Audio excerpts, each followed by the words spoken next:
കോട്ടയം കുമരകം റോഡിൽ താഴത്തങ്ങാടിയിൽ മീനച്ചിലാറിന്റെ തീരത്ത് ഏതു നിമിഷവും കടപുഴകാൻ സാധ്യതയുള്ള മരങ്ങൾ അപകട ഭീഷണിയാവുന്നു.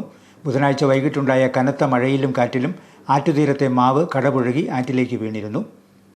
ബുധനാഴ്ച വൈകുന്നേരം 6:30യോടെയാണ് മാവ് കടപുഴകി മീനച്ചിലാറ്റിൽ പതിച്ചത്. രണ്ടാഴ്ചയിലധികമായി മാവ് ആറ്റിലേക്ക് ചാഞ്ഞ നിലയിലായിരുന്നു നിന്നിരുന്നത്.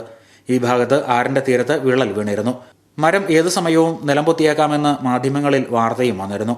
പൊതുമരാമത്ത് പുറമ്പോക്കിൽ നിൽക്കുന്ന മരത്തിന്റെ കാര്യത്തിൽ അധികൃതർ നടപടിയൊന്നും സ്വീകരിച്ചില്ലെന്ന് നാട്ടുകാർ പറയുന്നു. ഒരു 2 മാസത്തോളം ആറായി, 1 മാസത്തിന് മേളിലായി. ഇപ്പം മൊത്തത്തിൽ ഇല്ലെന്ന് തോന്നുന്നു. ഇപ്പം വെള്ളമൊക്കെ താഴെ ഇനിയിപ്പം നടക്കത്തില്ല. ഇപ്പോൾ പൊടിച്ചിട്ട് മാത്രം പണി തീർക്കാമെന്ന് തോന്നുന്നു. കഴിഞ്ഞ ദിവസം പണി തുടങ്ങിയതാണ്. അത് ഇവിടെ ഒരു മാവ് ഉണ്ടായിരുന്നു നേരത്തെ പണ്ട്.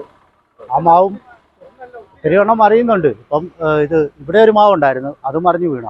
ഇത് ഇപ്പോൾ 2 മാസമായിട്ട് ഇവിടുത്തെ എല്ലാവരും നോക്കുന്നുണ്ട്, വരുന്നവരും പോകുന്നവരെല്ലാം അറിയുന്നുണ്ട്. മുൻപും ഇവിടെ മരങ്ങൾ കടപുഴകി വീണിട്ടുണ്ട്. വേനൽക്കാലത്ത് ഒരു വെള്ളം കയറുമ്പോൾ ആറ്റുതീരത്തെ മരങ്ങളുടെ വേരുകൾ ജീർണിക്കുന്നതാവാം ഇത്തരത്തിൽ മരങ്ങൾ കടപുഴകാൻ കാരണമെന്നും സംശയമുയരുന്നുണ്ട്. മുൻപ് ആറിന്റെ തീരമടിഞ്ഞ ഭാഗത്ത് ഇപ്പോൾ സംരക്ഷണ ഭിത്തി നിർമ്മാണം നടക്കുകയാണ്. 100 മീറ്ററോളം ഭാഗമാണ് സംരക്ഷണ ഭിത്തി കെട്ടുന്നത്.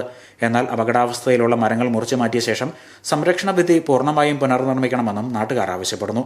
മുമ്പിന് ഇത് താറ് പൊട്ടിയിരുന്നതാണ്, വിള്ളൽ വീണ്.